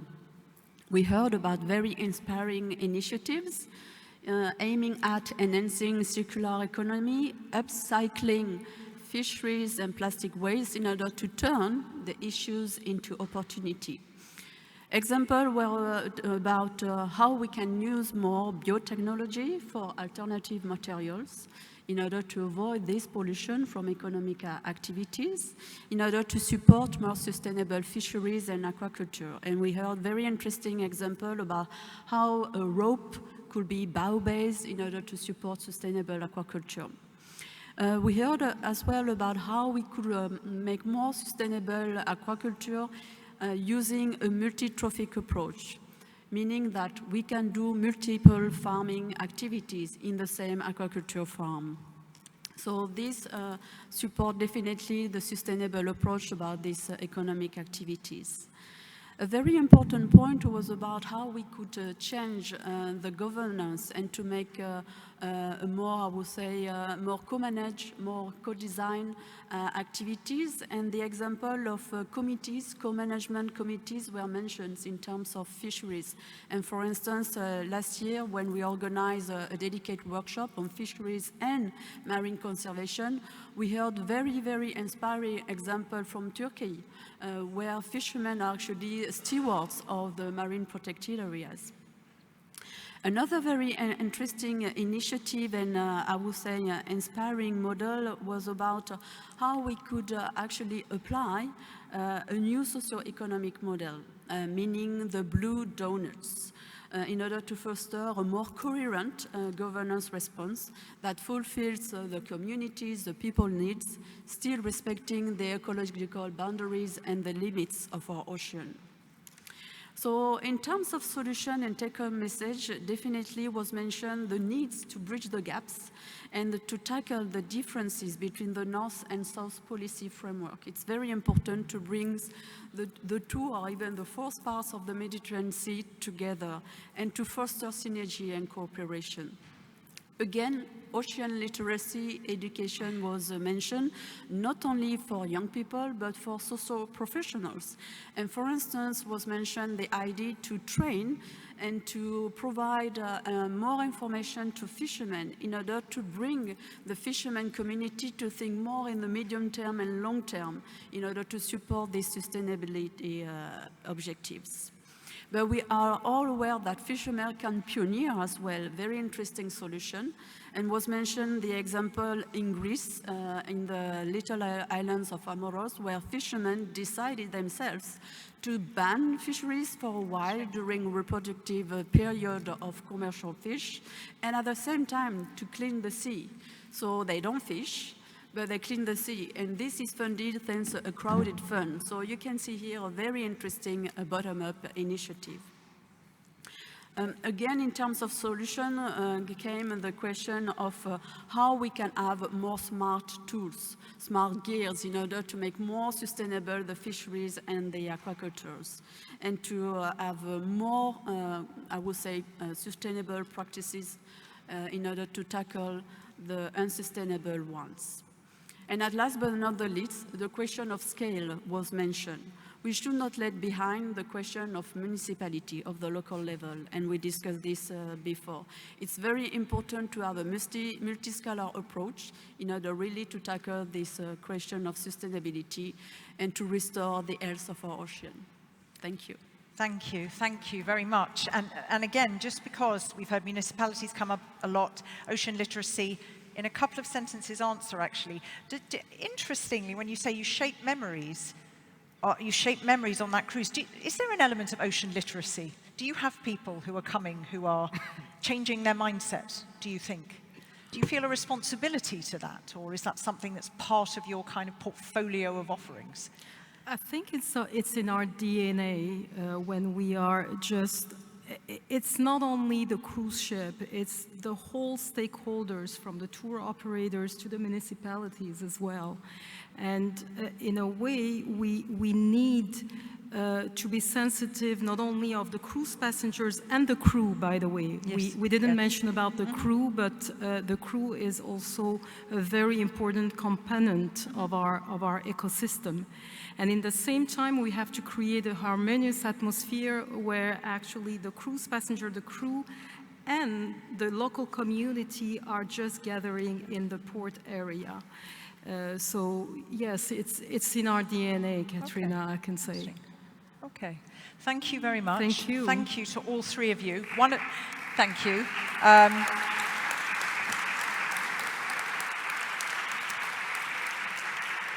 Definitely the hardest slot because you were standing or sitting between these good people and coffee. That's where I'm sending you all now.